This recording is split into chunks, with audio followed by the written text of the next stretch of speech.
everybody, it's Crafts for Reborns. I am back with the second in my tutorials on tips and tricks for using Miracle Blend air dry paints. I want to remind you this is not a walk you through step by step on how to paint reborn dolls. That has been done before on YouTube.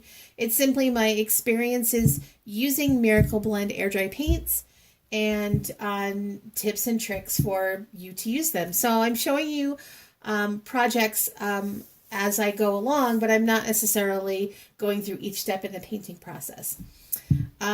So my first video showed you about flesh layers and how to apply flesh layers, the toothpick buffing method for getting rid of pooling paint, and now I want to talk about mottling, and I'm going to divide this up into two videos, starting with cool mottling and then going to warm mottling. There are many tutorials on how to do mottling on YouTube, and I don't want to go through all of those. You can pick and choose what you like on those, but what I like to do is I like to do all my cool layers first, and which creates what my husband calls the zombie phase, the zombie baby. And these are some kits that I have done that with. So if you remember this kit, I've turned off some of my lights so it's not quite so bright, but if you remember these kits before, they just had their flesh layer, and now they look a little more realistic because they do have some of their layers, but my husband says they look like zombies at this stage, so that's what I call them, the zombie layers. And the zombie layers consist of the vein blue, which I use right from the container. I don't need to water that down at all. I do make a whole bunch of extra because after I'm done with that vein blue, then I mix in some gray acrylic paint. This is just regular acrylic paint like you get at the craft store. This is Apple Barrel and the color is Pavement.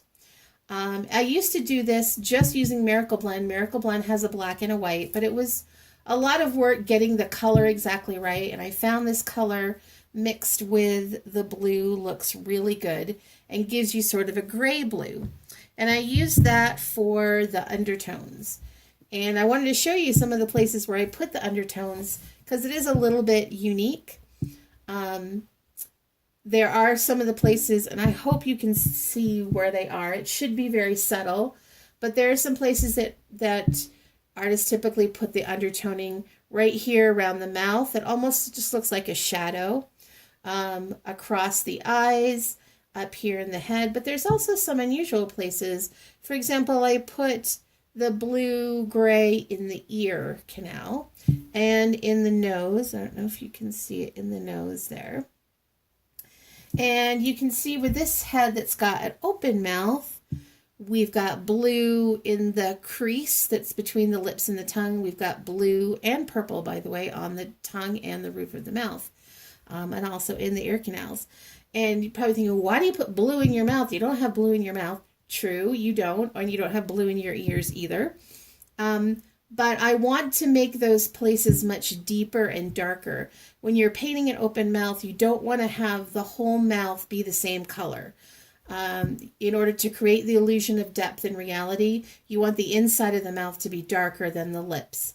So by putting some layers of blue and purple at the beginning, I'm going to be able to achieve that. And I'll probably continue to alternate blue and red inside the mouth to get that nice darkness.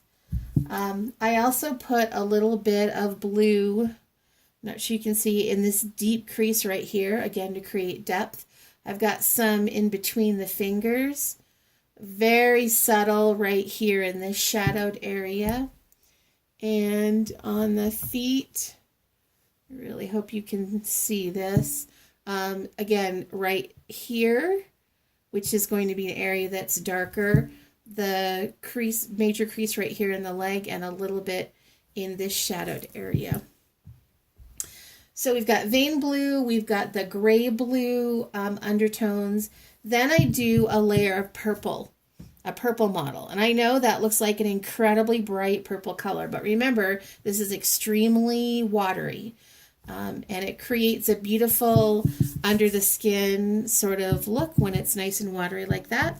And the last of the zombie layers is an aquamarine blue model. And again, I know that looks like crazy bright, but this is very, very, very watered down.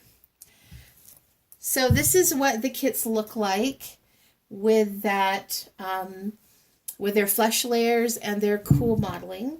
The next step, which is the next video, I'm going to do their warm model. And I do that last because I really want to control how I warm up the baby. And I can do that really well if I've done all my cool modeling first. I do know artists that alternate cools and warms, and I'm just not able to have that kind of control. So the first layer that I'm going to do is a yellow ochre from the warm model. And again, this will be very much watered down. This will be a modeling layer. And then I use the crease color. Never use the crease red for creases. It looks horrible.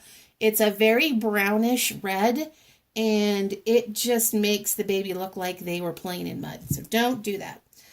Instead, I water it down significantly and get this blood red color. And I do several layers of that blood red model. I do a couple of layers all over, and then I go back over areas that I'm going to blush later, again, to give that illusion of depth. So I'll go back over the cheeks, I'll go back over the inside of the ears, I'll go over the lips, I'll do the nail beds, I'll just do some special areas, and I do at least 2 layers. Sometimes I do 3 or 4 layers of this because I love how it looks. This is where I start to get really excited.